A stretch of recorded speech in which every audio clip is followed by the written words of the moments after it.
함께 하실 말씀은 요한복음 10장 19절에서 39절 함께 하겠습니다.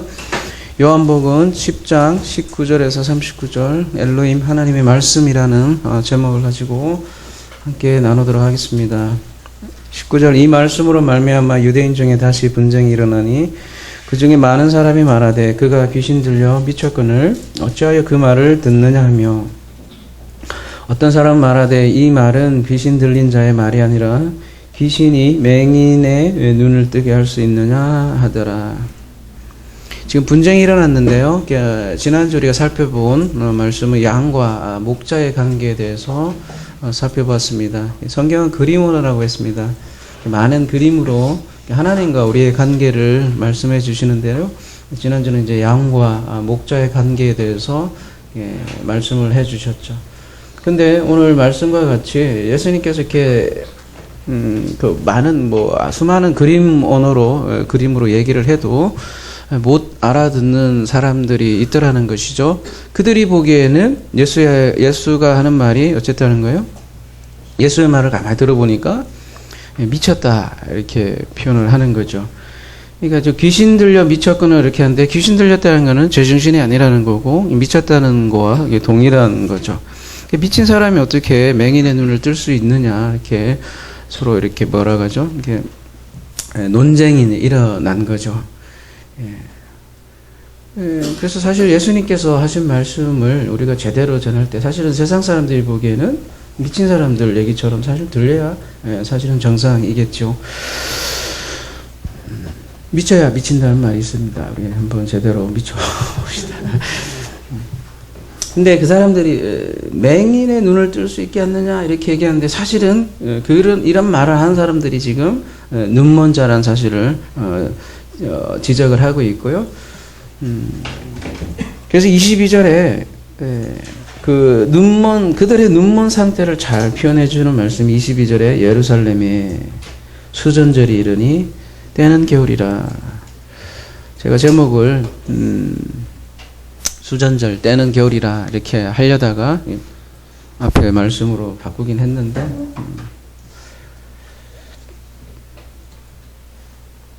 그 요한복음에는 그 배경으로 얘기하는 것들이 많아요. 그죠? 23절에는 예수께서 성전 안 솔로몬 행각에 거니시니 수전절을 지금 배경으로 하고 있고 수전절이다 이러면 되는데 때는 왜 겨울이다 이렇게 얘기를 했을까요? 이런 수전절이라는 게 그 동지에 지켜졌거든요. 그래서 여러분 어제 요한복음 주석이나 이런 것들 보면 어떻게 주석이 되어 있냐면 수전절이 겨울 아니에요, 그죠? 동지니까 춥잖아요. 그래서 예수님께서 솔로몬 행각에 거느신 거는 솔로몬 행각이 바람을 이렇게 차단할 수 있다는 거죠. 그러니까 춥지 않다. 그래서 거기에서 추위를 피해서 말씀을 전했다 이런 식으로 주석을 하고 있더라는 거죠. 겁나게 문자적인 이해죠. 그죠? 추위를 피해서 말씀을 전했다. 근데 여러분, 요한복음 우리가 이미 다뤄왔듯이 그 배경, 단어, 시간, 이런 거 하나하나에 의미를 부여하고 있더라는 것이죠. 심지어 밤이라는 이 단어 하나에도 의미를 줬는데, 예를 들면 어디에요? 니고데모인가요?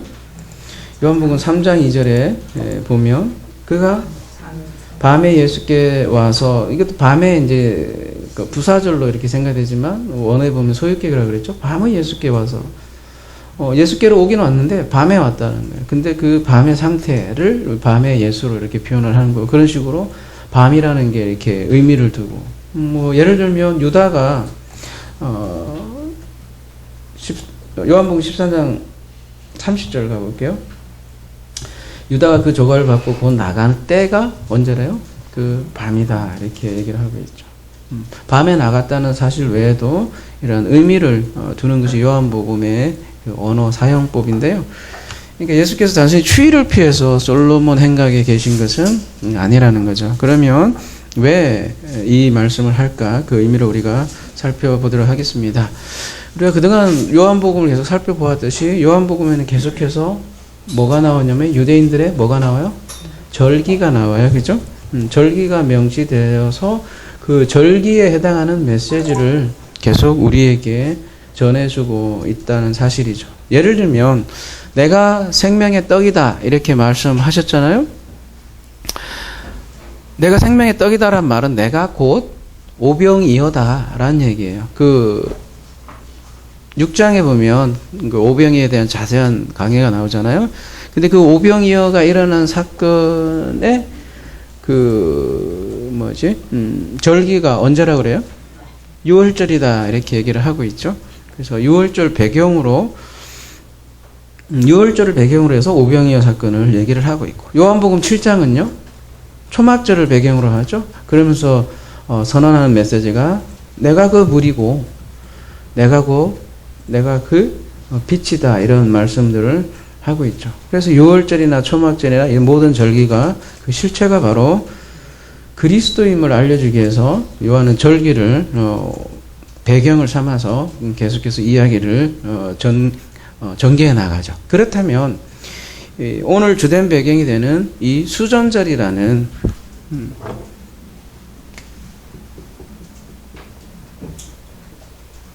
이라는 배경에도 그리스도가 담겨 있는 게 당연하겠죠. 여러분 수전절이라는 게 무슨 뜻일까요? 수전절? 제가 한자를 좀 쓰는 게 약해서 숫자가 어쨌든 여러분 세수하다 할 때 딱딱 세수할 때 숫자가 닦을 숫자잖아요. 전은요? 성전전. 예, 그래서 성전을 닦는다. 성전을 청결한다. 예, 그런 절기고요. 영어로는 여기는 뭐라고 나왔나 모르겠네.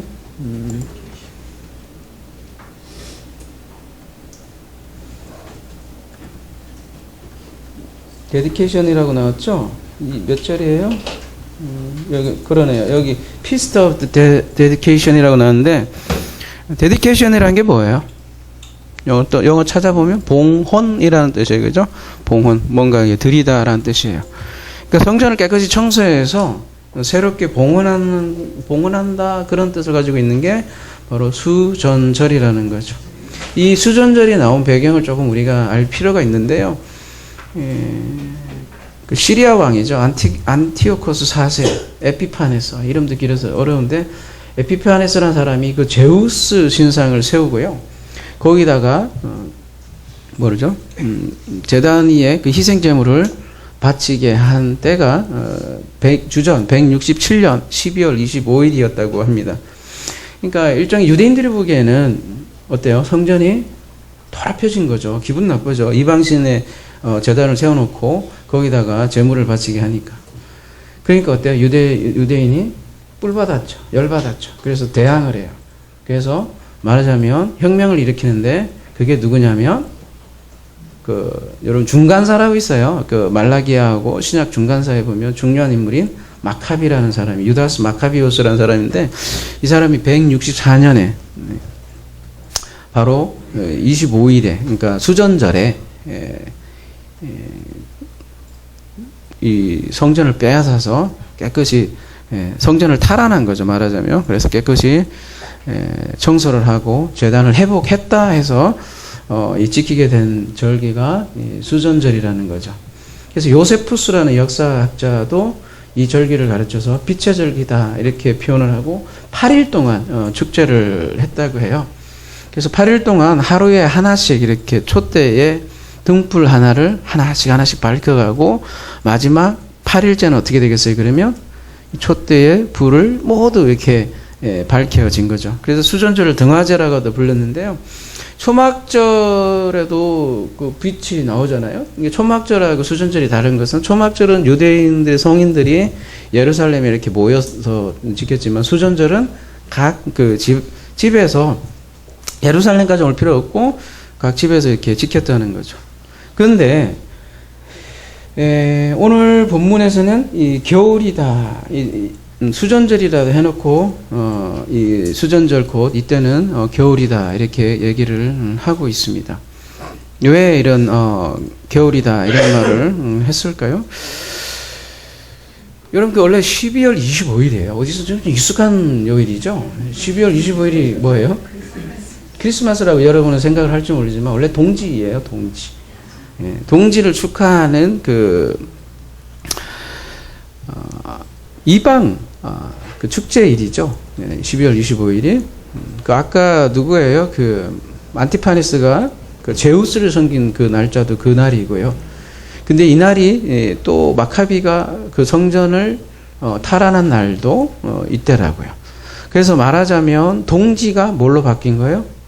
수전절로 바뀐 거죠. 그리고 오늘날은 그 수전절이 뭘로 바뀐 거예요? 크리스마스로 바뀐 거예요. 여러분, 크리스마스가 예수님 태어난 날이 아닙니다.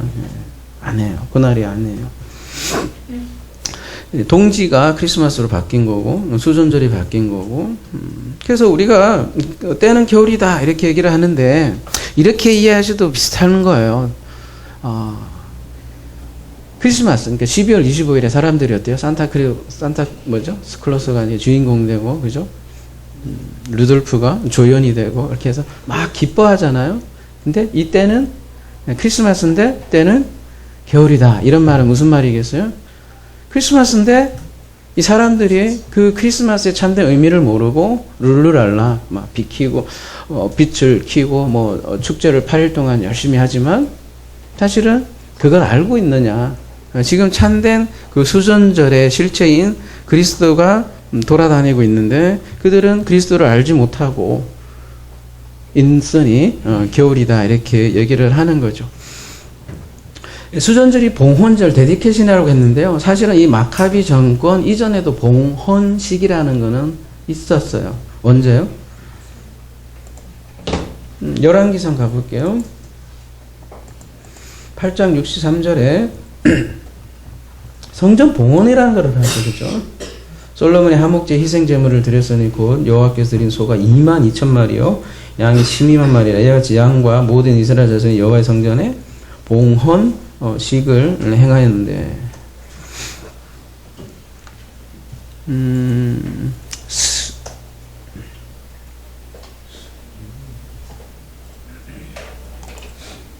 에스라 6장 16절 가볼게요. 여기도 보면 이스라엘 자손과 제사장들과 레위 사람들과 기타 사로잡혔던 자의 자손이 즐거이 하나님의 성전 봉헌식을 행하니. 꼭 마카비 정권 이전에도 이렇게 성전 봉헌식 장면은 보여요. 근데 예수님께서 뭐라고 그러세요? 요한복음에. 오늘 우리가 요한복음을 다루겠지만 2장에 보면 어떻게 해요? 성전을 헐라 이렇게 해야죠. 그리고 내가 사흘 만에 이 성전을 다시 일으키리라. 그러면서 요한복음 2장 21절에 말씀하신 게 뭐예요? 성전된 자기 육체를 가리켜 말씀하신 것이라 이렇게 얘기를 하죠. 성전을 헐라. 그러니까 성전에 참된 성전은 건물 성전이 아니라 그 건물 성전 헐라. 내가 진짜 참된 성전을 보여줄 거야. 이렇게 얘기하면서 그 참된 성전이 누구라는 거예요? 본인 자신이라는 것을 요한복음 2장에서는 시위하는 장면이잖아요. 그러니까 성전의 구조, 그러니까 성전에 드려지는 제사, 제물, 제사장, 그 모든 것들이 다 예수 그리스도를 나타내는 것들이다. 이렇게 얘기를 하는 거죠. 근데 이 눈먼 자들이죠. 앞에 눈먼 자들을 치유하고 지금 나오는 장면이에요. 눈먼 자들은 이 수전절에, 수전절이에요.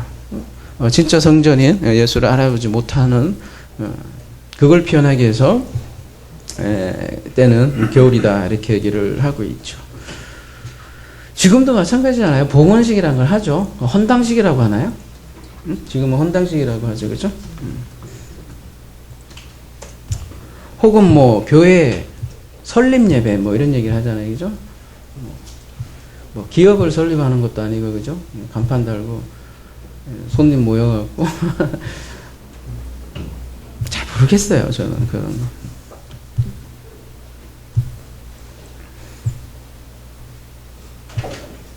그나마 그건 다행인데, 어떤 사람은 또 소를 하나님께 봉헌한다고 이렇게 하시는 분도 있는데, 그 의미는 도대체 뭘까요?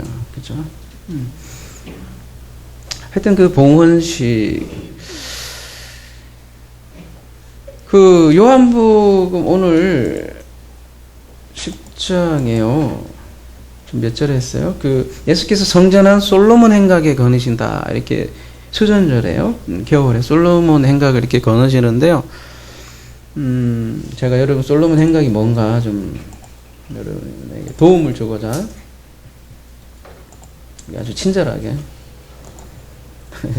이렇게 솔로몬 주랑이라고도 하는데요. 행각이 뭔가 이렇게 하지만 이렇게 이따 좀 보일게요. 여러분 보시면 예루살렘이에요, 그죠? 예루살렘이 보면 궁전도 있고 저기 다윗성도 있고 우리 이제 실로암 뭐 이미 다뤘죠? 네, 기온 이렇게 와서 이제 실로암으로 그 실로암에서 물을 떠서 여기 네, 성전의 제단에다가 뿌리고 하는 건데 오늘 솔로몬 행각은 요 돼 있는 요 솔로몬 주랑을 얘기하는데요. 성전이 대략 이렇게 구성이 되어 있고요. 여기 보면 안토니아 요새라고 되어 있죠. 이렇게 되어 있고 이쪽이 이제 성전이 이렇게 되어 있는 거 보니까 이쪽이 동쪽이네, 그죠? 이쪽이 아니 동쪽이면 안토니아 요새 쪽이 북서쪽이겠네, 그죠? 그 다음에 지성소는 서쪽이니까 그렇게 되어 있겠네요. 대략 이렇게 구성되어 있는 게 성전인데요. 좀 더 이제 그래픽으로 이렇게 돼 있으면 이렇게 돼 있네요, 그죠? 그러니까 솔로몬 행각이 어때요? 여기 보시다시피 쫙 이렇게 기둥들이 많죠? 그거를 주랑, 행각이라고 얘기를 하는 거예요. 저기에서 예수님께서 이렇게 거느셨다는 거예요.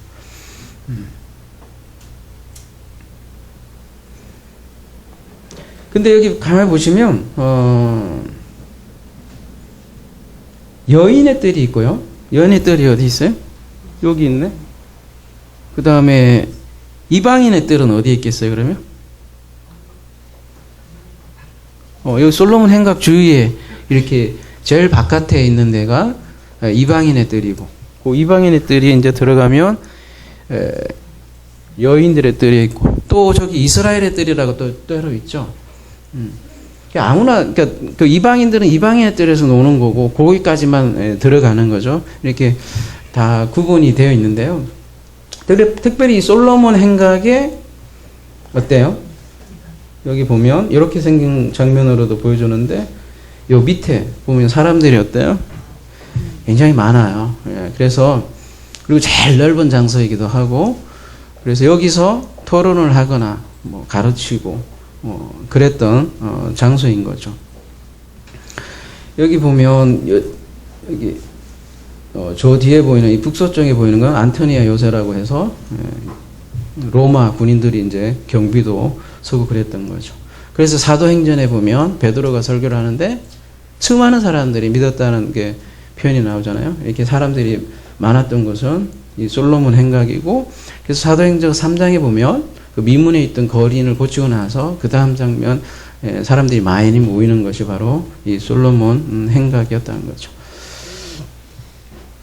아무튼 예수께서 이 솔로몬 행각에 이렇게 거니시면서 말씀을 전했던 거죠.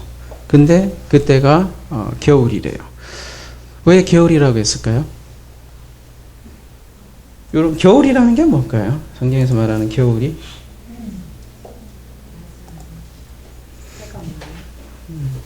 해가 없어요? 그렇죠. 춥죠?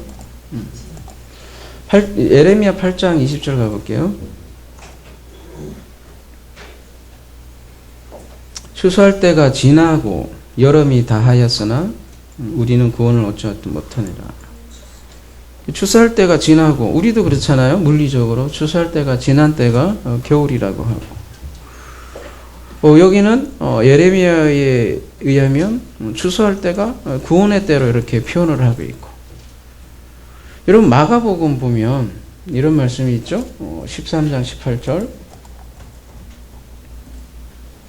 이 일이 겨울에 일어나지 않도록 기도하라 이렇게 얘기하는데 이 일이 뭐예요? 앞에 쭉 보면 뭐 심판의 장면들이죠, 그죠? 이 일이 겨울에 일어나지 않더라. 겨울이라는 거는 아까 뭐 빛이 없다고 했는데 맞죠? 춥다는 게 왜 춥겠어요? 빛과 멀기 때문에 우리가 추운 현상들이 일어나잖아요. 그게 동지이기도 하고, 근데 성경에서는 그 겨울을 심판의 이미지로 사용을 한다는 거죠. 예수님께서 솔로몬 행각에 이렇게 거닐고 있어요. 그런데도 그 실체를 못하니 알지 못하니까 그 사람들은 다 겨울이라는 거죠. 이 수전절이 아까 성전을 깨끗이 한다는 게 수전절이에요. 그 한자로는요. 원어로는 뭘로 돼 있나 한번 볼게요. 뭐예요? 엥카이니아라고 돼 있는데 엥는 앞에 n 전치사고요. 뭐뭐 안에라는 뜻이고요. 2537 가볼게요. 카이노스 이래서 뭐예요? 새로운. 그러면 엔카이노스라는 건 무슨 뜻이겠어요? 새로운 뭐 안에 있는 거라는 거겠죠. 근데 이 엔카이노스의 동사가, 이건 명사잖아요. 동사가 뭐냐면 엔카이니조인데요. 한번 가볼게요. 엔카이니조 뭐예요? 새롭게 하다. 그게 낙성식을 하다, 진성하게 하다, 봉헌하다 이렇게 하는데 새롭게 하다라는 뜻이에요. 새롭게 하다. 이 엔카이니조가 쓰인 본문을 좀 가볼게요. 히브리서 9장 18절 가볼게요. 이러므로 첫 언약도 피 없이 세운 것이 아니니, 이 세운 것 할 때 엔카이니조라고 쓰고 있고요. 첫 언약은 피로 봉헌한 것이다. 누가요? 예수 그리스도가. 히브리서 10장 20절. 그 길은 우리를 위하여 희장 가운데로 열어 놓으신 새로운 살 길이요 할 때, 열어 놓다 할 때 엔카이니조 동사를 쓰고 있고요. 열어 놓으신 새로운 살 길이요 희장은 곧 그의 육체니라. 어떻게 해요? 예수께서 자기 몸을, 휘장을 찢어서 우리에게 산 길을 열어주었다라는 표현을 이렇게 하고 있잖아요. 이게 봉헌식의 뜻이라고요. 그러니까 봉헌식이라는 뜻을 가진 수전절은 결국은 예수 그리스도의 죽음으로 봉헌된 참된 성전, 그거를 그 날이 수전절로 이렇게 표현을 하는 거죠. 근데 그걸 모르니까 그들은 겨울이고, 그 모르는 자체가 불리고 심판이라는 메시지를 이렇게 우리에게 던져주는 거죠. 그래서 수전절이라는 배경으로 지금 얘기를 하고 있고요. 24절. 유대인들이 에워싸고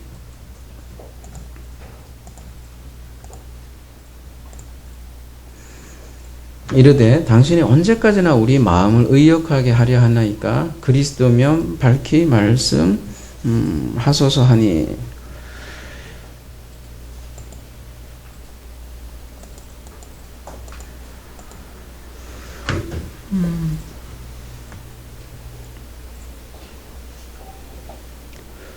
번역이 우리 마음을 의욕케 합니까? 이렇게 돼 있는데요. 이게 어떤 뉘앙스냐면요. 이 원어 보시면 그 아이로라는 말을 썼는데요. 이걸 의욕케 하리라 이렇게 번역을 했는데 푸시케 앞에 우리의 푸시케, 우리의 목숨이라는 뜻이고요. 우리의 목숨을 아이로가 무슨 뜻이죠? 밑에 보면 들어올리다, 뭐 제거하다, 빼앗다 뭐 이런 뜻이에요. 그러니까 어떻게 한다는 거예요?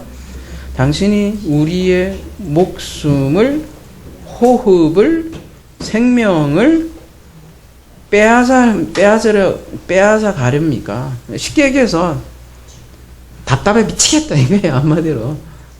내 그냥 숨이 깔딱깔딱으로 이렇게 답답하게 하냐. 제발 좀 밝히 좀 얘기해봐라. 그렇게 얘기하는 거죠. 그랬더니 예수께서 뭐라고 얘기하는 거예요? 예수께서 대답하여요. 대답하시 내가 너희에게 말하였다. 이미 믿지 아니하는도다. 그런데 내가 내 아버지 이름으로 행하는 일들이 나를 증거하는 것이거늘 내가 이미 말을 했다. 이렇게 얘기한 거예요. 그리고 나는 그 일을 했다. 그리고 그 일이 증언한다. 이렇게 얘기를 하는 거죠. 우리 쉽게 얘기해서 이런 말이죠. 예수의 행적에서도 그렇지만 성경 전체가 이미 창세기 1장부터 이미 말했다. 근데 그게 모두 아버지의 그 일을 증거한다. 그런데도 너희는 믿지 않는다. 그 얘기하고도 똑같죠. 왜요? 26절. 지난주에 이제 이 내용하고 또 연결되는데 어떻게 왜요? 너희가 내 양이 아니므로 믿지 아니하는도다. 내 양은 내 음성을 들으며 나는 그들을 알며 그들은 나를 따르리라. 양은 그 주인의 음성을 듣는다 그랬죠. 그 어떤 신호를 보내면 그 신호를 알고 따라온다는 거죠. 양은 그 하나의 이름을 알고 그 하나의 목자를 안다고 했죠. 이 이름을 모르는 거죠. 이 사람들은. 그러니까 안 따라오는 거죠. 왜요? 너희 안에 그 하나의 이름이 없기 때문이죠. 28절에 그래서 내가 그들에게 영생을 주노니 영원히 멸망하지 아니할 것이요 또 그들을 내 손에서 빼앗을 자가 없느니라. 내가 그들에게 영생을 준다. 영생은 준대요. 그래서 선물 개념이고요. 그 영생이라는 게 뭘까요? 그렇다면 영생 우리가 영생하는데 보면 많은 경우 영생과 이게 멸망이 둘이 대비해서 나오는 거죠. 멸망이란 건 또 뭐예요, 그러면? 아플룸인데요. 히브리어 아바드에서 나온 건데요.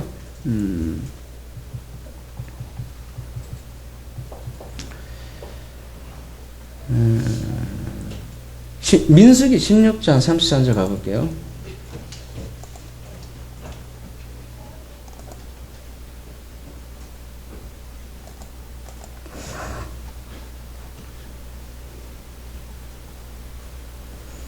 그들과 그의 모든 재물이 산채로 서울에 빠지며 땅이 그 위에 덮이니 그들이 해중 가운데서 망하리라. 그 개역에는 총회라고 나와 있어요. 총회 중에서 망하리라. 아바드예요. 아바드라는 단어를 쓰고 있는데 이 회중이라는 뜻이 뭘까요?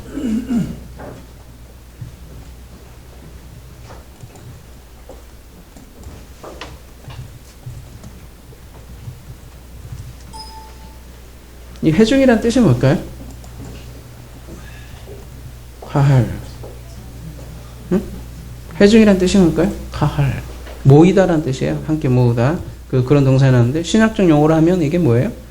이게 교회예요. 가할이에요. 그럼 망하는 게 뭐예요? 교회에서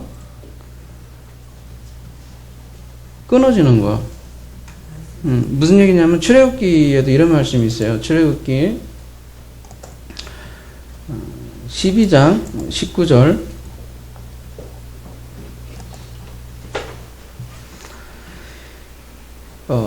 이스라엘 회중에서 끊어지네. 물론 이때는 이제 카라트라는 단서를 쓰고 있는데요. 이게 망하는 개념이에요. 회중에 들지 못하는 개념이에요. 우리 시편 야외 예배 때 시편 1편 다뤘었죠. 뭐예요? 제일 마지막 결론이 뭐래요? 시편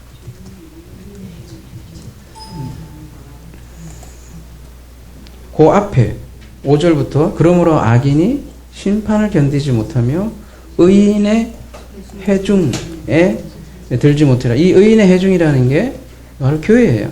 하나님 나라고 대저 의인의 길은 여호와께서 인정하시나 악인의 길은 어떻게 한다? 망하리라. 이게 아플룸이 멸망하다라는 뜻이에요. 구약의 아바드예요.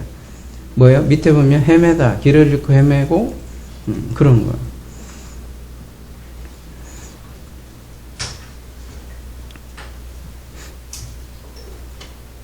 예수께서 내가 그 길이요 진리요 생명이라고 했잖아요. 그 길이 없으니 길을 잃고 헤매고 방황하고 망하는 거예요. 그래서 성경에서는 이 망함 상태, 잃어버린 양으로 비유를 많이 하죠. 근데 그 잃어버린 양은 누구 때문이라고 지난주 우리가 얘기를 주로 해요? 목자 때문에. 목자가 어때요?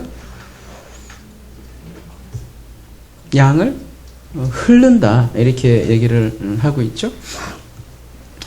그래서 여러분 그 아플루미가 멸망하다라는 뜻도 있지만 잃어버리다 이런 뜻이 있어요. 그래서 누가복음 15장에 보면 무슨 비유가 나요? 잃어버린 양, 잃어버린 드라크마, 또 잃어버린 아들 비유가 나오잖아요. 이때 다 잃어버린 게 아플룸이라는 똑같은 동사를 쓰고 있죠. 거꾸로 말하면 잃어버린 양, 드라크마, 아들을 찾는 것이 뭐라는 거겠어요? 그게 영생이라는 거죠. 그래서 누가복음 19장 10절에는 어떻게 말씀을 하고 있냐면 인자가 온 것은 잃어버린 자를, 이때 아플룸이에요. 찾아 구원하려 함이니라, 이렇게 말씀을 하는 거죠. 그리고 우리가 요한복음 이미 다뤘지만 3장 16절 가볼게요. 흔히 대부분 달달달달 애우는 말씀이잖아요, 그죠? 여기에도 보면 하나님이 세상을 이처럼 사랑하사 독생자를 주셨으니 이는 그를 믿는 자마다 멸망하지 않고, 요한복음 3장 17절 이미 했으니까 자세한 건 생략하고요. 지금은 영생을 얻게 하려 합니다. 그러니까 멸망과 영생을 지금도 보면 함께 놓고 대조 개념으로 이렇게 쓰고 있죠, 그죠?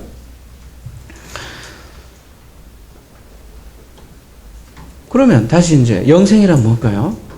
멸망하지 않는 건데 길을 잃지 않고 헤매지 않고 잃어버리지 않고. 근데 영생이란 뭘까요, 그러면? 대부분 영생이라고 하면 그냥 죽지 않고 영원히 사는 것만 생각을 하는데, 성경에서 영생을 뭐라고 그래요?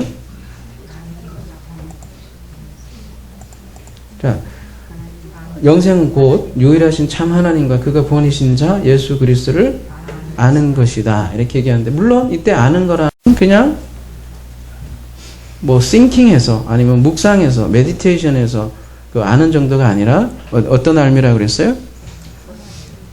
그냥 함께 사는 거예요. 그냥 함께 사는 거, 함께 경험하고 함께 살고 찢고 뽑고 알 만큼 다 알고 그런 거. 지식적인 알미 아니에요. 성경에서 말하는 알면 같이 사는 거예요. 그냥 하나 되어 사는 거, 한 호흡으로 살아가는 거, 그냥. 그러니까 아버지의 사랑으로 살아가는 삶, 그의 호흡으로 살아가는 그 자체, 그걸 하나님의 생명이라고 그러고, 그 하나님의 삶, 그거를 영생이라고 하는 거죠. 하나님의 삶, 그게 영생이고, 그 삶을 사는 사람들을 아들이라고 하고, 그 상태를 뭐라고 그래요? 그걸 솔로몬이라고도 해요. 하평케 한 자는 아들이라 부르는데, 하평을 만든 자 솔로몬이고, 솔로몬 행각에 이렇게 예수께서 지금 그렇게 거닐고 있는데, 사실 그 의미들은 모르는 거죠.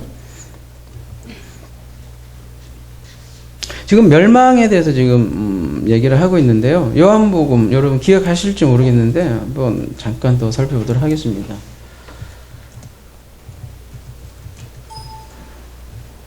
저희가 배부른 후에 예수께서 제자들에게 이르되 남은 조각을 거두고 버리는 것이 없게 하라 하시고, 이거 오병이어 사건인데 갑자기 멸망 얘기할까요? 이렇게 물어볼 수도 있는데요.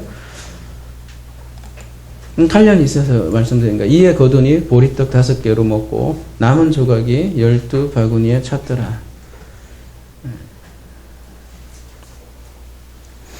오병이어 사건, 다시 한 번 더 말씀드리지만 뭘 얘기하고자 한 거예요? 예수 자신이 내가 바로 그 오병이어야, 내가 생명의 떡이야, 이렇게 얘기해 주려고 표적으로 주신 거잖아요. 근데 12절에 보면 뭐라고 돼 있어요?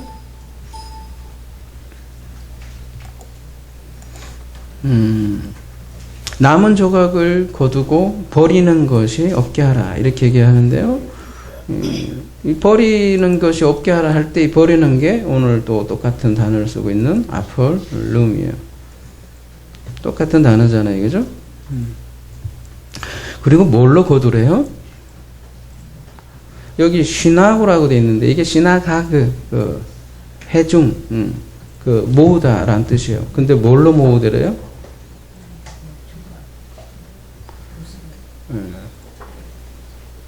남은 조각이 어디 갔어? 남은 조각이 페리시오인데요. 차원이 다른 그런 뜻이에요. 차원이 다른 조각으로 쉬나고 회중으로 모으라. 그리고 이런 거죠. 그러니까 예수님이 지금 먹는 거 가지고 표적을 보여주신 거잖아요. 예수 자신이 나는 생명의 떡이다. 내가 그 오병이어야. 근데 나를 뭘로 먹으라는 거예요? 차원이 다른 것으로 먹고 버리는 것이 없게 하래요. 그러니까 차원이 나를 먹고 배부르라. 근데 그게 차원이 다른 것으로 먹고 멸망되지 말라. 예, 그런 말이죠. 그러니까 멸망이라는 게 해중에 들지 못하는 거잖아요. 그러니까 음식을 잘못 먹으면 멸망하는 거예요. 그래서 그 12 바구니로 이렇게 표현되어 있잖아요. 당연히 뭐 아들의 숫자죠. 그래서 예수 자신을 어떻게 먹냐에 따라서 그 12 아들로 어떻게 먹을까를 이렇게 보여주는 장면이 오병이의 결론이라고 했잖아요. 그래서 양식으로 이렇게 얘기를 하는 거예요. 6장 27절 뭐라고 얘기를 하냐면 썩은 양식을 위하여 일하지 말고 영생하도록 있는 양식을 위하여 하라. 이 양식은 인자가 너에게 주리니 인자는 하나님의 인치신 자니라. 이때 썩는 양식도 여기 보면 똑같은 아폴룸이에요. 예. 썩는 양식으로 먹지 말라. 최근 강해하고 연결해 보면 창세기 강해 때 우리가 야곱이 이삭이 야곱을 맞죠? 이삭이 야곱을 축복하는 장면을 다뤘잖아요. 그때 야곱에게 있어서 두 음식이 제공되죠. 어떤 음식을 먹느냐의 그런 주제라고 했잖아요. 별미로 표현이 되어 있는데 그 말씀을 맛보다라는 뜻을 가지고 있잖아요. 두 양식이 있는데 마치 에덴 동산의 선악지식나무와 생명나무 어떤 음식을 먹느냐에 성경은 문제이듯이 야곱에게 있어서 썩는 양식과 영생하는 양식 어떤 걸 먹을 거냐라는 퀘스천을 우리에게 던져주고 결국은 어때요? 하나님의 개입으로 그죠? 리브가를 통해서 하나님의 개입으로 영생을 양식. 근데 이 영생의 양식은 뭐예요? 에서와 야곱이 하나 되어서 두 마리의 양이 하나로 제공되는 그런 별미로 진정한 축복. 그러니까 장차 오실 그리스도에 대해서 축복을 했다. 누구를? 에서와 야곱을. 이렇게 히브리서에서는 다시 주석을 하고 있죠.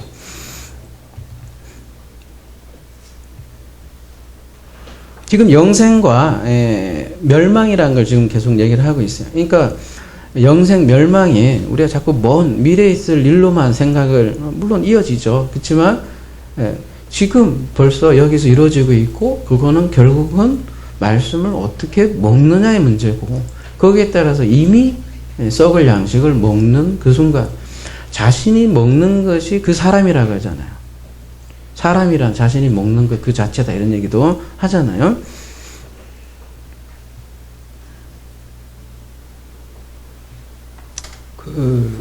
요한복음 18장 9절 가볼게요.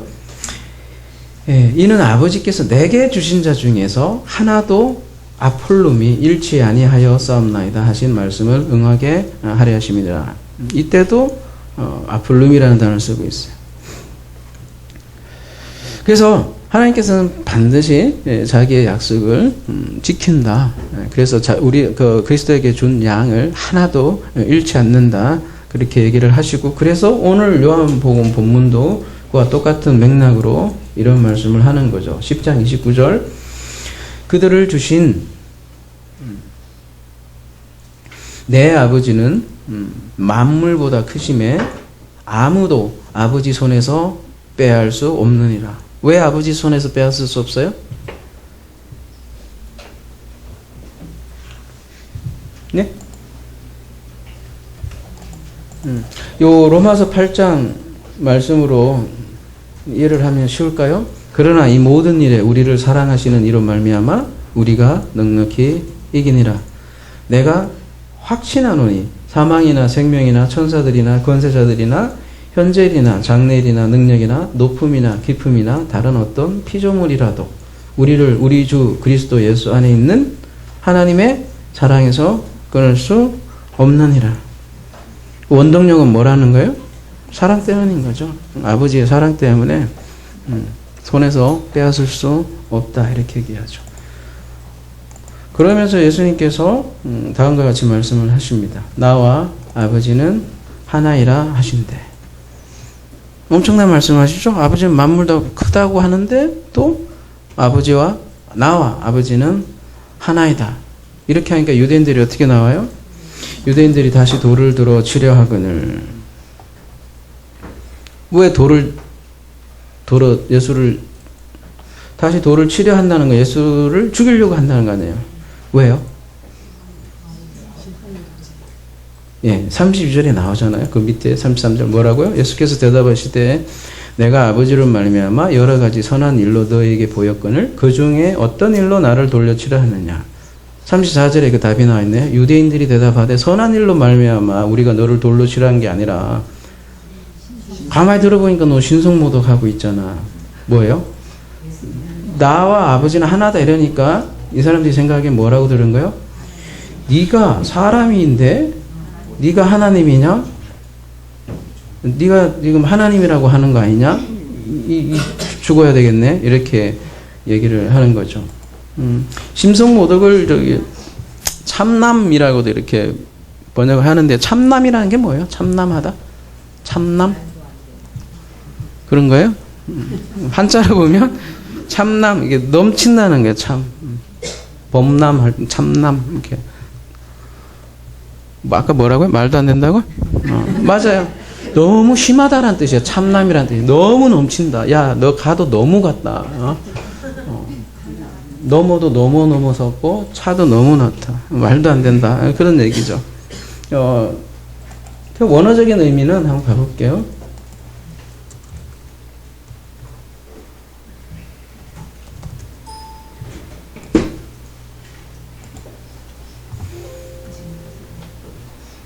요 개혁에는 참남이라고 되어 있네요. 그죠? 블라스페미아 라고 되어 있는데요. 가볼게요. 989에서 유래했다니까. 뭐요? 이건 또, 중상, 불경건한, 참남함, 이렇게 되는데, 984와 5345에서 유래됐다니까, 984 가볼게요. 방해하다, 해를 끼치다, 해롭게 하다. 그 다음에 아까 몇 번이랬어요?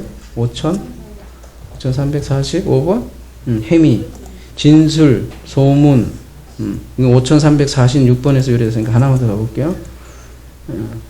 어떤 증언, 말하는 것. 가만히, 그러니까 그런 거네. 방해하는 거예요. 해를 끼치는 거예요. 뭐를요? 어떤 진술, 말을. 쉽게 얘기하면 참남, 한자로는 지나치다 이런 얘기고, 이 헬라어적인 의미는 그러니까 어떤 해를 끼치는 거예요. 뭐를 끼치냐면은 그 하나님의 명성, 이름, 이런 영광 이런 흔히 하잖아요. 그거에 해를 끼치는 행위다 이렇게 얘기하는 게 여기 신성 모독으로 이렇게 번역을 한 거죠. 하나님의 이름을 더럽혔다는 거예요. 왜요? 하나님의 영광, 그 하나님의 이름을 예수는 더럽혔다는 거예요, 지금. 왜요? 아버지와 아들이 하나라고 하니까요. 자, 그들이 생각하기에 인간과 신은 절대로 하나일 수 없기 때문이죠. 그러니까 나와 아버지 하나다 이렇게 말씀은 신성모독으로 생각할 수밖에 없죠. 유대인들이 아까 목숨이 끊어질 만큼 답답해 죽겠어. 내 목숨을 제거할 정도로. 그러니까 제발 밝히 얘기해라. 할 때 예수가 대답, 그들이 듣고자 하거든 답은 뭐겠어요?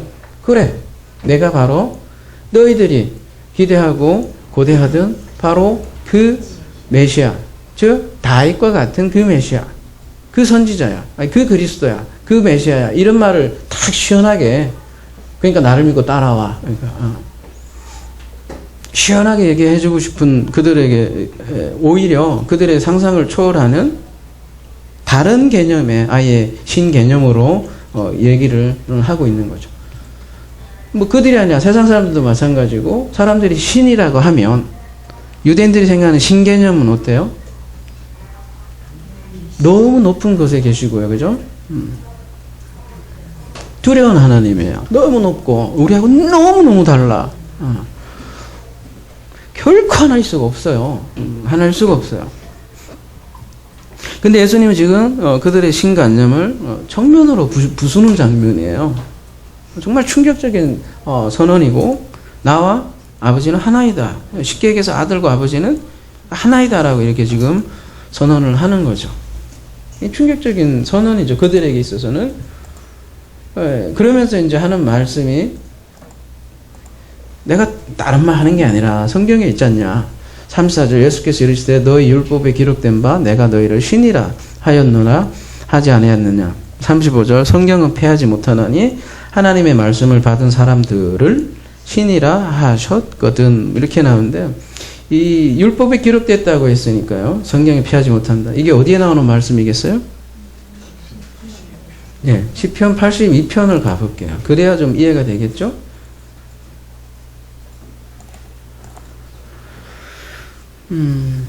쭉 제가 한번 읽어드릴게요. 하나님은 신들의 모임 가운데 서시며 하나님은 그들 가운데 재판하시느니라. 너희가 불공평한 판단을 하며 악인의 낯 보기를 언제까지 하려느냐. 가난한 자와 고아를 위하여 판단하며 곤란한 자와 빈궁한 자에게 공의를 베풀지며 가난한 자와 궁핍한 자를 구원하여 악인들의 손에서 건질지니라 하시는도다. 그들은 알지도 못하고 깨닫지도 못하여 흑암 중에 왕래하니 땅의 모든 터가 흔들리로다. 내가 말하기를 너희는 신들이며 다 지존자의 아들들이라 하였으나 7절 그러나 너희는 사람처럼 죽으며 고간에 하나같이 넘어지리로다. 하나님이여 일어나서 세상을 심판하소서. 모든 나라가 주의 소유이기 때문이다. 이게 무슨 내용이에요? 가만히 이렇게 보니까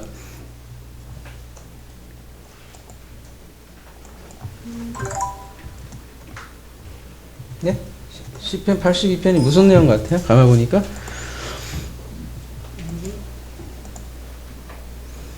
원어로 보면 좀 더 좀 이해가 될까요? 여기 보면 아까 뭐라고 그랬어요? 개역개정에 뭐라고 되었죠? 하나님은 신들의 모임 가운데 서 있다. 그리고 하나님은 그들을 심판하신다. 이렇게 표현이 되어 있는데, 언어에 보면 엘로힘이에요. 이제 하나님 할 때 이제 엘이고, 엘로힘이 엘로힘 가운데서 서서 엘로힘을 심판한다. 이렇게 얘기 나온다고요. 그러면 이 엘로힘이라는 거는 여러분 대부분 그냥 하나님으로만 알고 있지만, 여 밑에 쭉 보시면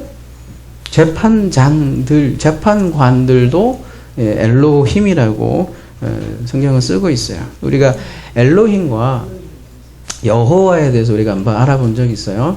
창세기 1장 1절, 그 다음에 요한복음 1장 1절 때 충분히 다른 걸로 생각했어요. 그거와 연결해서 혹시 궁금한 거 있으면 더 연결해서 보시고, 아무튼 사람들은 뭐 하나님 하면 무조건 하나님 믿잖아요. 여호와하고 엘로힘이 무슨 차이 이렇게 물어보면 사람들은 답조차 사실은 못하고 생각 안 해봤는데 이렇게 한다고. 이건 뭐 일반 성도를 얘기한 게 아니라 목사에게 물어보세요, 여러분. 엘로힘과 여호와 차이가 뭐예요? 이러면 설명할 사람 많지 않을 거야 아마. 아무튼 거두절미하고 엘로힘은 일반 명사예요. 명사 남성 복수고요. 여호와는 고유 명사고요. 그 차이도 있고요. 어쨌든 시편 82편에는 지금 재판장들에 대해서 지금 얘기를 하고 있어요. 근데 그 재판관들을 엘로힘이라고 지금 선언을 하고 있고요. 시편 82편에는 왜요? 여러분 왜 재판장들이 왜 엘로힘으로 얘기를 하고 있는 거예요? 심판이라는 거는 하나님이 하시는 거잖아요.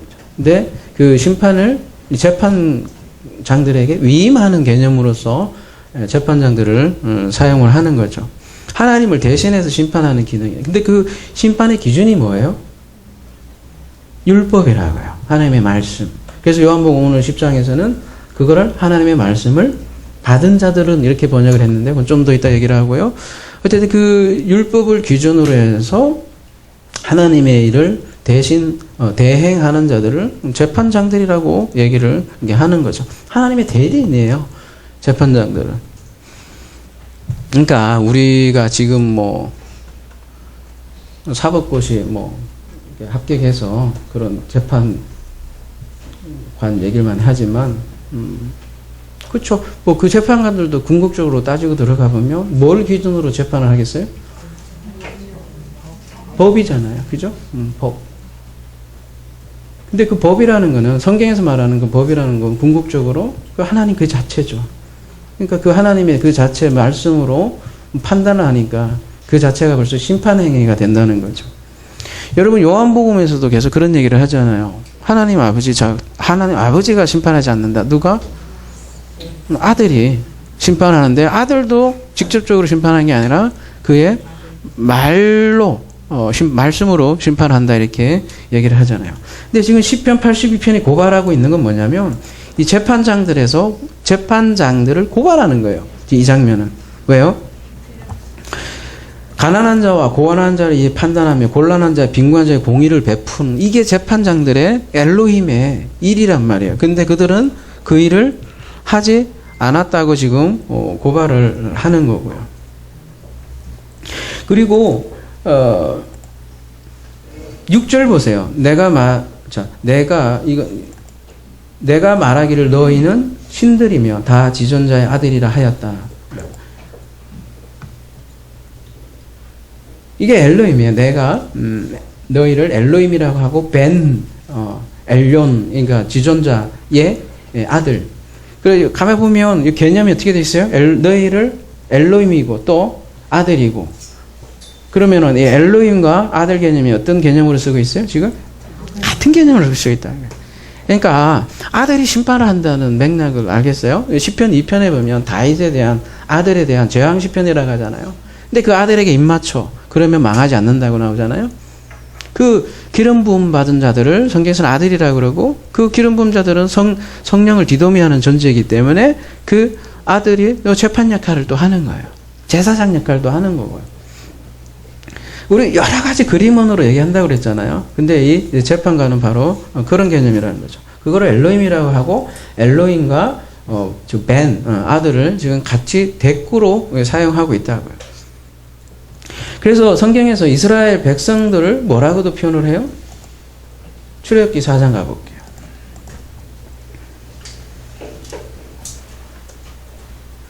여호와께서 모세에게 이르시되 4장 21절요. 내가 애굽으로 돌아가거든 내가 내 손에 준 이적을 바로 앞에서 다행하라. 그러나 내가 그의 마음을 안악하게 한즉 그가 백성을 보내주지 아니하리니 너는 바로에게 이르기를 뭐예요? 여호와의 말씀에 이스라엘은 뭐래요?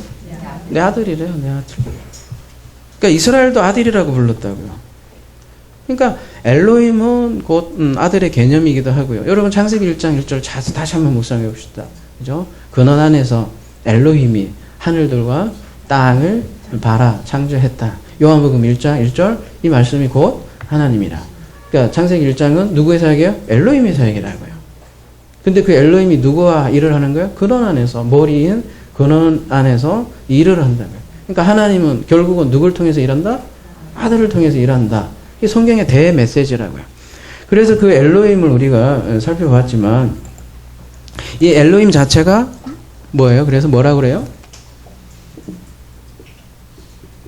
여기 엘이 아버지라고 한다면 엘과 짝된 힘 그걸 뭐라고 그래요? 엘로힘 짝수 쌍수라고 한다고요.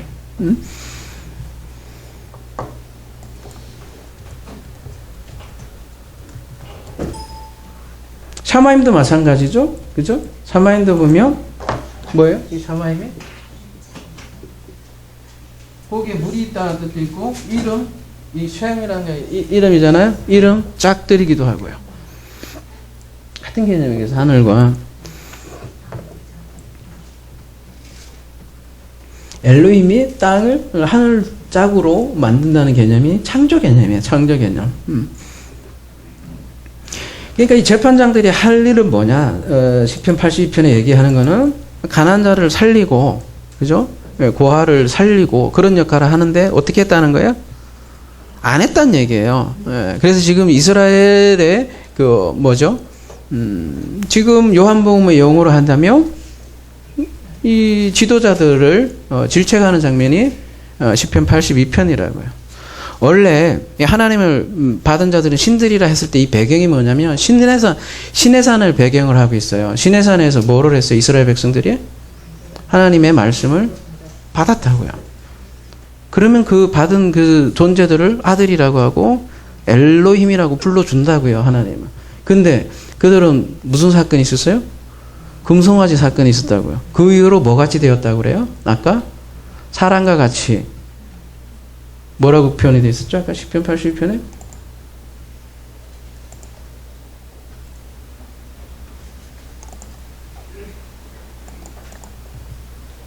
사람처럼 죽으며, 이 사람은 그 스트롱코드 120번이에요. 아담이에요, 그냥. 예? 아담처럼 죽으며. 원래 하나님의 말씀 받은 자는 엘로힘이고 그 아들을 불렸는데, 그래서 하나님 아들에게 심판하는 권세를 넘겨줬는데, 그거를 재판관 엘로힘이라고 하고, 근데 그 역할을 하지 못하는 이스라엘을 지금 고발하는 장면이 시편 82편이고 이러한 배경에서 나온 거예요. 다시 오늘 본문으로 와서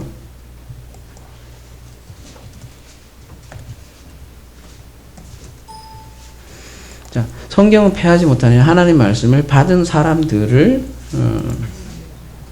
신이라 하였거든 이렇게 했는데 조금 더 정확하게 좀 고쳐야 될 부분이 조금 있기는 있는데요. 뭐라고 되어 있냐면 받은이라고 되어 있는데요.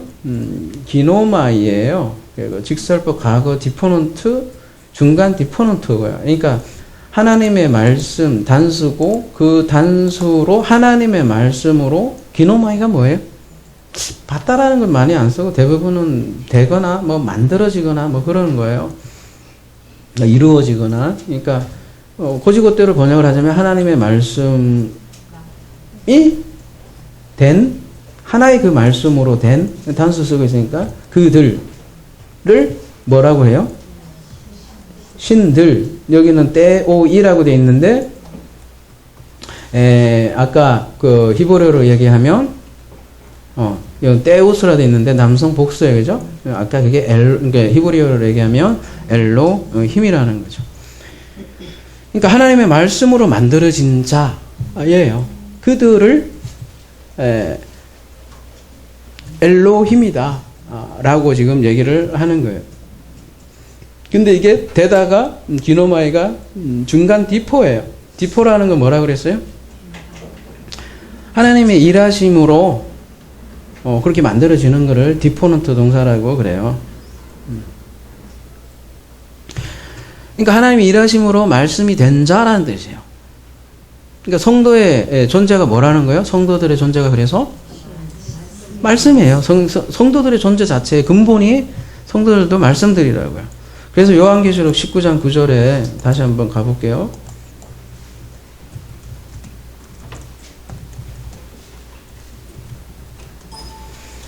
천사가 내게 말하기를 기록하라. 어린 양의 혼인 잔치에 청함을 입은 자들이 복이 있도다. 또 내게 말하되 이것은 하나님의 참되신 말씀이라 이렇게 했잖아요.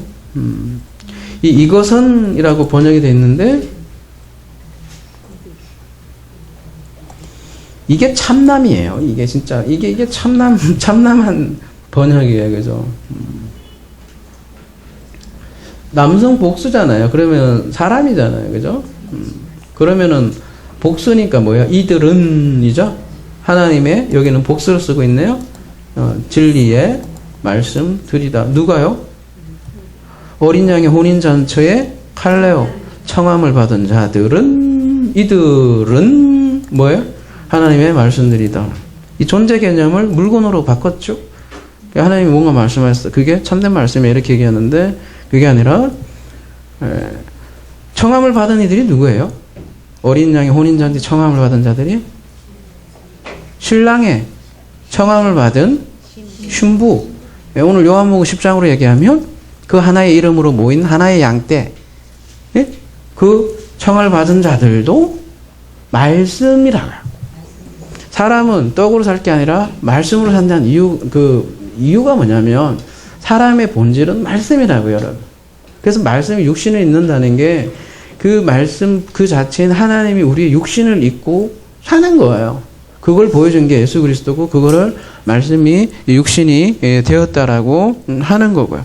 그래서 그 하나의 이름을 아는 사람들, 그 하나님이 그렇게 참된 말씀으로 만들어가는 그 존재들이 말씀들이라고 지금 확정을 하고 있어요. 태초에 말씀이 계시라. 이 말씀이 곧 하나님이라. 예수 그리스도 얘기하는 거죠. 마찬가지로 성도도 그리스도의 하나 되면 똑같은 말씀으로 사는 거라는 거죠.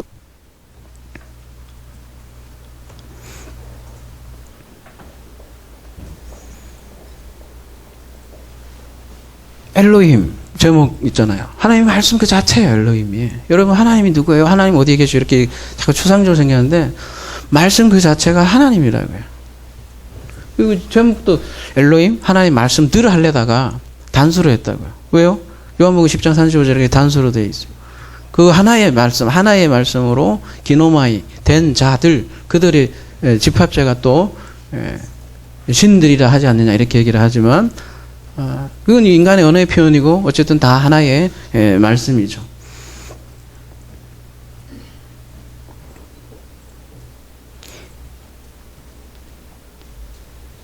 그래야 하나님이 내 안에 있다 얘기할 수 있는 거죠. 그렇지 않으면 다 내 밖에 있는 하나님이고 다 거짓 신앙에 머무는 거죠.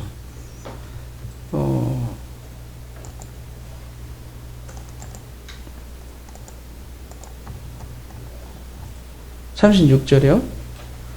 하물며 아버지께서 거룩하게 하사 세상에 보내신 자가 나는 하나님의 아들이라 하는 것으로 너희가 어찌 신성 모독에 하느냐.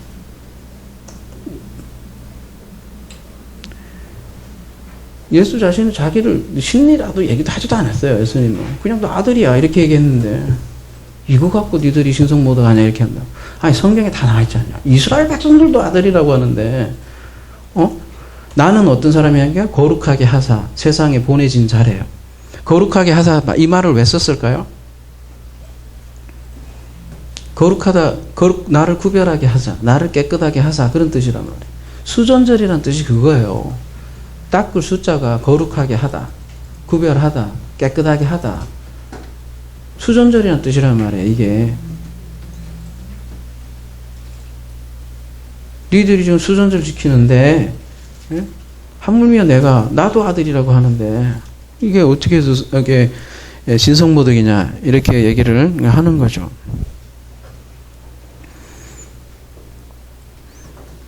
(37절) 만일 내가 내 아버지의 일을 행하지 아니하거든 나를 믿지 말거니와. 여기에서 아들의 정의가 또 분명히 또 나오죠. 아들은 어떤 존재라는 거예요?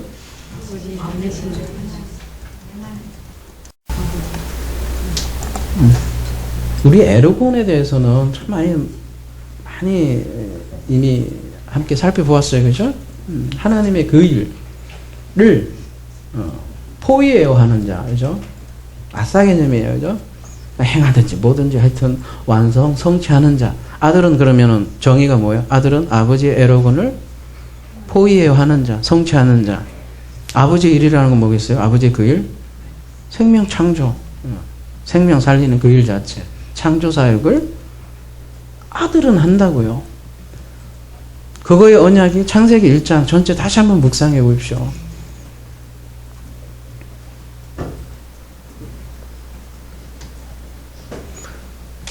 (38절) 내가 행하거든 나를 믿지 아니할지라도 그 일은 믿어라. 그러면 너희가 아버지께서 내 안에 계시고 내가 아버지 안에 있음을 깨달아 알리라 하시니.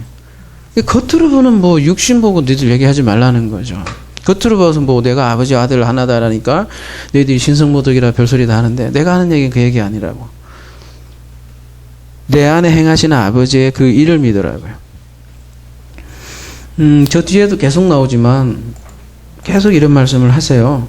내가 아버지 안에, 요한복음 14장 10절, 내가 아버지 안에 거하고 아버지는 내 안에 계신 것을 네가 믿지 아니하느냐. 내가 너에게 이런 말은 스스로 하는 것이 아니라 아버지께서 내 안에 계셔서 그의 일을 하는 것이라. 요한복음 17장 21절 아버지여 아버지께서 내 안에 내가 아버지 안에 있는 것 같이 그들도 다 하나가 되어 우리 안에 있게 하사 세상으로 아버지께서 나를 보내신 것을 믿게 하옵소서.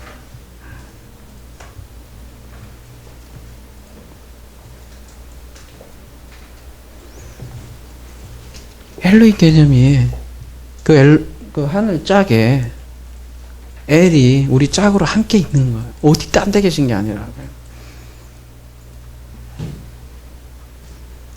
아버지와 아들이 하나다 그런 얘기예요. 아들 없이 아버지 없고요. 아버지 없이 아들 없어요. 여러분. 우리는 하나님 자꾸 별도로 생각을 한다고요. 그렇다고 또 그걸 어떻게 하지? 교주처럼 뭐 내가 뭐다? 그 개념도 아니라고, 여러분. 그 따로 이렇게 분리된 개념도 아니라고요. 그래서 계속 우리가 두정인 짝 개념으로 그렇게 얘기를 하잖아요. 존재 방식 자체예요. 예수님께서 그러잖아요. 너희는 세상의 빛이다, 이렇게 얘기를 하죠. 왜 세상의 빛이라고 얘기를 해요? 빛이 그 안에 있기 때문이죠. 그렇죠?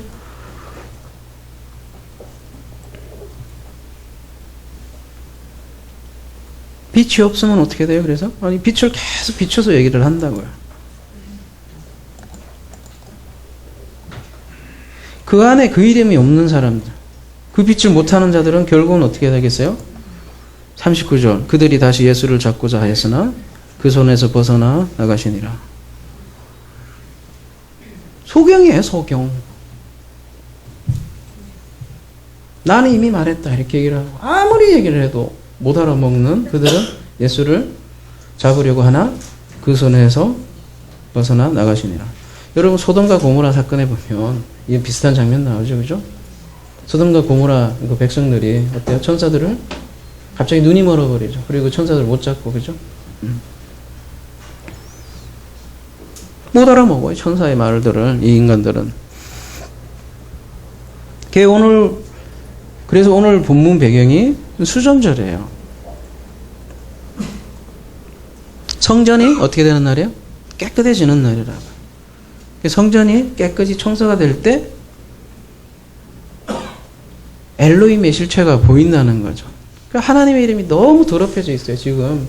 그래서 우리가 하나님이라고 하는 순간 사실은 자기가 가지고 있는 그 하나님상으로 다 덧입혀서 그렇게 알고 섬기고 있다고요.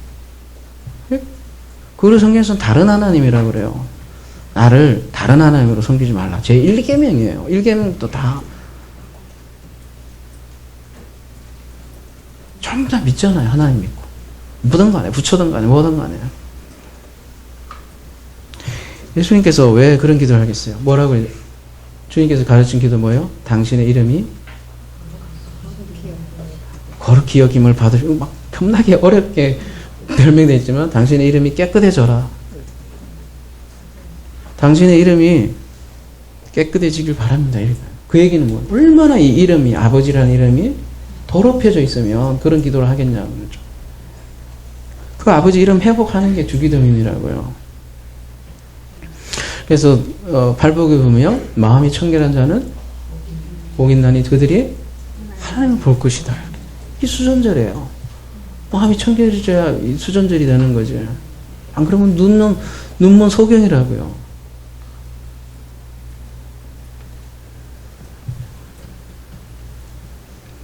수전절 지금 크리스마스로 변했는데 그죠?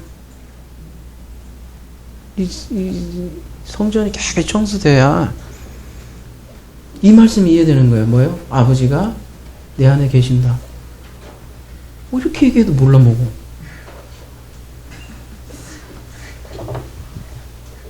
있잖아요. 이렇게 문장으로도.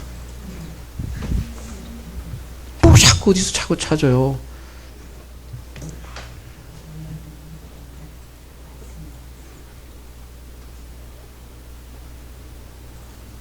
우리가 엘로힘의 진짜 이름, 하나님의 이름, 또 어디에 계시는지, 하늘에 계신다며요.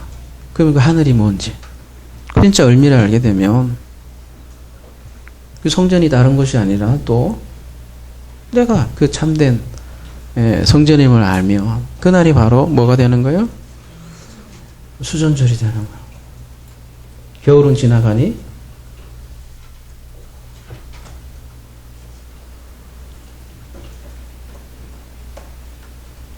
지금 뭐 크리스마스가 아니라 좀 잘 크리스마스 때 이거 딱 아다리 걸렸으면 모르겠지만 지금도 크리스마스 뭐 징글벨 하지 말죠. 징그러워하죠.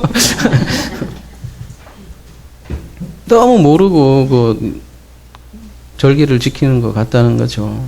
그러면 그게 겨울의 수전절이 아니라 지금은 뭐겠어요? 지금 요한복음 용어로 하면 크리스마스라. 때는 겨울이라 이렇게 기술을 할 거라고. 말씀을 맺을게요. 그래서 아무쪼록 절기를 지키는 종교인이 아니라, 그죠?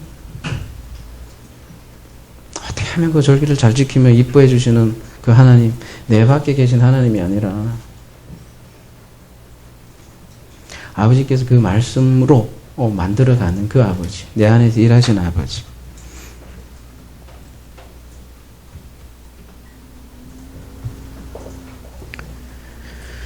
요 하늘 짱님들로 살았으면 좋겠어요. 응? 그걸 성경에서 또 엘로힘이라고 해요. 응? 그분들에게 재판장을 하라셔요. 그래서 아들에게 심판을 넘겨줬다. 그렇게 요한복음에서 계속 얘기를 하는 거예요. 그렇게 말씀들로, 엘로힘으로, 하늘 짝으로, 다른 말로 아들됨으로 살아가는 게 뭐예요? 영생이에요. 지금 이루어지는 일이에요. 그러니까 영원히 죽지 않는 거죠. 무슨 식으로 여러분이 영원히 죽지 않을 거예요, 도대체? 아버지가 나로 사는 영생의 삶, 엘로힘의 삶을 누리는 저와 여러분이 되길 기도합니다.